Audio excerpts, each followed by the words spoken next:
Good day to you one and all. It is I, Justin Hawkins, seated diagonally, sort of. No, what this is? It's not in profile, but it's like 3/4 profile, and my phone's on loud. Just switching that off now. There's Glastonbury footage in the background, and today I'm going to be reacting to some of your comments relating to my earlier endeavours on Justin Hawkins Rides Again. Justin Hawkins Rides Again. That's supposed to be a guitar. That's supposed to be a guitar as well, but it clearly isn't. It's just some people mincing around. Not that there's anything wrong with that. I was part of the Pride March yesterday. Really enjoyed it. So yeah, today I'm doing comments. Most of these are going to be on the subject of pausing and how irritated many of you have become with my incessant stopping and discussing, or what I call reacting. But let's have a look at what you've said and I'll get into it. Okay, so Mount Average 2706. You should have more confidence. Mount Exceptional, I think. I haven't read the comment yet. How can you even judge whether you like a song or not when you pause literally every 2 seconds for like 3 minutes each time? Well, Mount Average 2706, not to be confused with the other 2,705 Mount Averages. Everybody consumes music in different ways. I like to listen to it in 2-second snippets so that my brain... Oh, those are my cauliflower bites. Excuse me. So yeah, everybody consumes music in different ways. I like to listen to 2 or 3 seconds of it. Usually, at that point, I have the measure of the entire song and I can predict exactly what's going to happen because a lot of music is unimaginative, full of tropes, and just a bit boring. But the real reason why I pause every 2 seconds or so is because on YouTube, you're not allowed to do that and have a monetized video with like a section of copyright material. So even though I actually listen to 10 or 15 seconds of a thing before I'll pause it and do a genuine real-time reaction, we can't include the 15 seconds that I'm reacting to without YouTube then saying, well, we're going to give all the money to the artist. And the worst example of that that's happened to me so far was when I was slagging off Moobs Like Jagger, which is the shittest song I've ever heard. This is really difficult.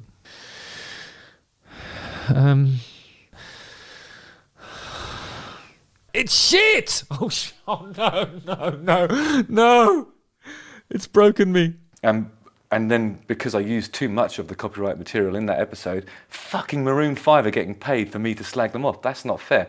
Right, Tommy 02450, not to be mistaken with the other 02449 Tommies. There are quite a few Tommies on the internet. It says, dude, you're nice, funny, and have interesting comments, but play the video. If you would like to see the video that I'm reacting to, you could always click on the link that's usually in the description, occasionally in the description, or can be included in the description, or you can go looking for it. My video isn't the video. My video is me reacting to the song and breaking down the cultural impact of said piece of music. Did you notice I hesitated to use the word song? I'm such a snob sometimes. Right. Vor Heasley 5855, not to be I'll stop doing that now. I know about copyright and that, but Jesus, it would have been nice to hear what you're reviewing, you pause addict. Okay, I am many things. I'm a cauliflower bites addict. I'm a, what's this? Padron Peppers enthusiast, soon to be addict. I'm a caffeine addict, but pausing, no.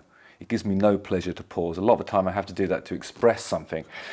If I try and talk over the music, would you prefer that? You'd have music and me waffling, and then you just wouldn't know which bit to sort of zero in on and focus on. I'm doing it for you, Vorheesley. Oh, Vorheesy 5855. For you. Roland Carlson 7072 states, Justin, I usually love your reactions, but this one you did not take seriously. What are you talking about? How could your reaction be almost 10 minutes when you skipped almost the entire song? Okay, you had valid points and stated your opinion quite clearly, and probably someone that sees this has already seen 50 reactions and therefore the entire video. But a bit sloppy methinks it is. Well, some people like it a bit sloppy. Some people do. I mean, and also, it's not sloppy. I'm actually one of the most conscientious reviewers because I will tell you what key are things in. I'll tell you relationally how the chords work. I'll give you some examples of prior usage of said chord sequences, and I'll slag things off in a creative and instinctive way. So, sloppy? My arse. No, that's not what. No. Although I did have Dishoom yesterday.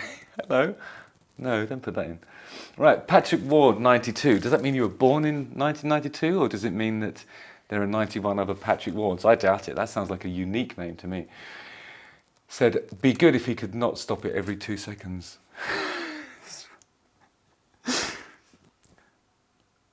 Guys.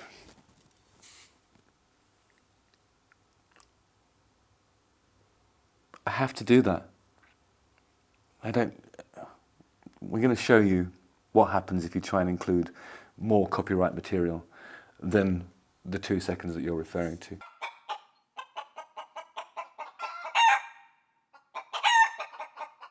I'm doing my best here to give you a flavour of the song. Sometimes I'll even reinterpret the song and whistle it for you. That's the best I can do whilst still getting remunerated. I have mouths to feed. Adrenalize says, how I wish you could play the video for 10 seconds without saying anything. I'll do you a deal. You can watch Shania Twain in silence for 10 seconds while I say nothing.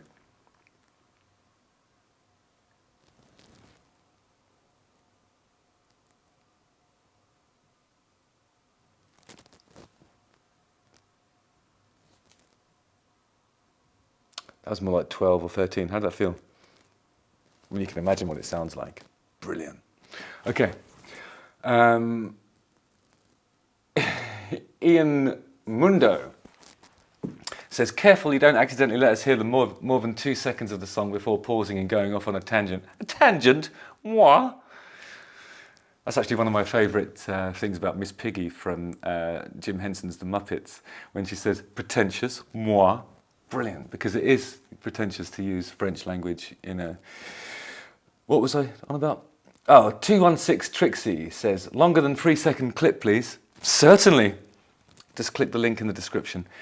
Right, now for some comments on the Extreme episode, which I think it did create a little furore, as I was anticipating. I did actually write to Pat Badger beforehand. As I mentioned in the episode itself, he's a very dear friend of mine. Pat Badger is a dear friend of mine, so I'm desperate to find something in this that's awesome. Beautiful girl. But it is shit at the same time. I've collaborated with him and Gary on music outside of Extreme's oeuvre, and I consider them to be friends and just brilliant musicians. So obviously the flavour of my Extreme episode was one of disappointment. You know, I come into any sort of Extreme review expecting it to be great, and it wasn't, in my view, anyway, and you're here for my view, right? Okay, so I'm an Extreme and the Darkness fan. Let's be honest, the Darkness have also been guilty of putting some shit out despite their awesome stuff. Not a fan of this Extreme song, but it's obviously a piss take. I think there are some songs in the world that are actual comedy songs that are so well written, you just think, oh, it's undeniable. I'm talking about stuff like Flight of the Conchords, the comedic end of Bonzo Dog Doodah Band, anything by Vivian Stanshall, all that stuff's satirical, it's parody, some of it's comedy, but it's just amazing music. This, if it's a piss take, what's it taking the piss out of? I don't see who's the subject of the satire. Middle-aged, old-fashioned men like myself with outdated views on women. Hilarious. Brilliant stuff. Keep it coming. Yeah. And regarding the Darkness, I agree with you. We put out some real shit. I think I'm probably proud of about less than half of our output, which is the nature of a collaborative enterprise. When you work with other people, you've got other opinions that you need to accommodate. And sometimes stuff gets over the line and released that you're not happy with. It's happened to me a lot. So yeah, I concur. And I think that's what I was hinting at in my Extreme reaction, really. I was sort of saying, this happened because some people wanted it to happen, and people that didn't want it to happen didn't not want it to happen enough, if you know what I mean. Yeah, it's just one of those things that occurs. GT Coder says, people don't like anything nowadays unless it is dark, moody, dreary and serious. It's okay to have a bit of fun once in a while. I don't think that any of that's true. People like all kinds of stuff. I think most people like stuff... Actually, I'm going to contradict myself here. I think, you know that expression when people say 2 million people can't be wrong? They can. They can. Popular music is mostly shit. That's, you know... Actually, no, it's mostly average by definition. That's how average works. Most of the stuff is like that. Some stuff's here, some stuff's there. In my view, the song I was covering was there. But again, it's only my opinion, which is informed by 25 years in the music trade, at the top, in the middle, and at the bottom. Mostly somewhere near the bottom. But yeah, I quite like it somewhere near... No, shall I not say that? Anyway, the Mac Chuck says, almost as lame as that band The Darkness, with a laughing emoji. I don't know how you can say any sentences without laughing at yourself, the Mac Chuck. You are hilarious. Magnusernst, possibly Scandinavian. Hot take, it's intentionally bad. Ooh, interesting theory. They probably thought, we make a shit song with an old-timey sexist-ish topic and video and create a bit of fuzz about our new album that way. It's not a new album. It works. Your theory works up to there. Create a mild shitstorm that our core audience won't care about anyway, but make them aware that there is new music out. Our bassist has a friend who does this YouTube thing. By the way, he can probably make a video about it or something. I have been manipulated and used by those in power at extreme towers. I realise this now. I wish you would involve Rue sometimes. I do tend to involve Rue a lot, but more on the sort of behind the scenes videos that you'll find on my Patreon. There's a link to that in the description.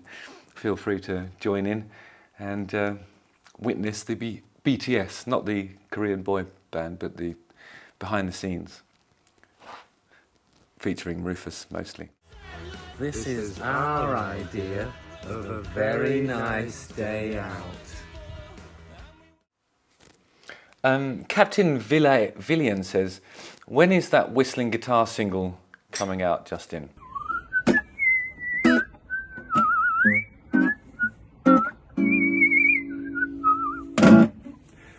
Give me chocolate. I would like to incorporate a bit of whistling into some of our new material. With The Darkness are making a record which we have to deliver by the end of September, and if we haven't got enough ideas, I'll just whistle along to some acoustic shit and blame you, Captain Valian. Danny Boy 4743 says, "Hi Justin, can you react to the second single by..." Is that Siri trying to talk to me?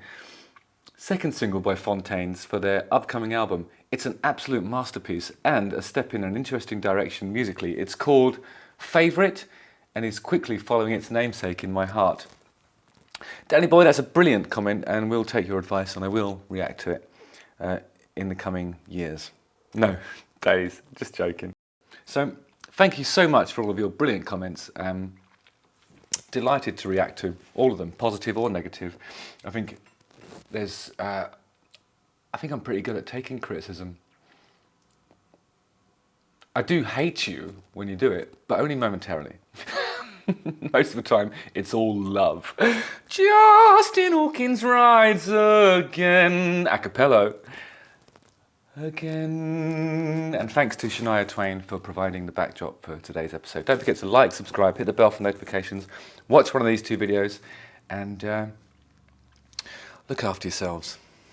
See you on the ice. Okay.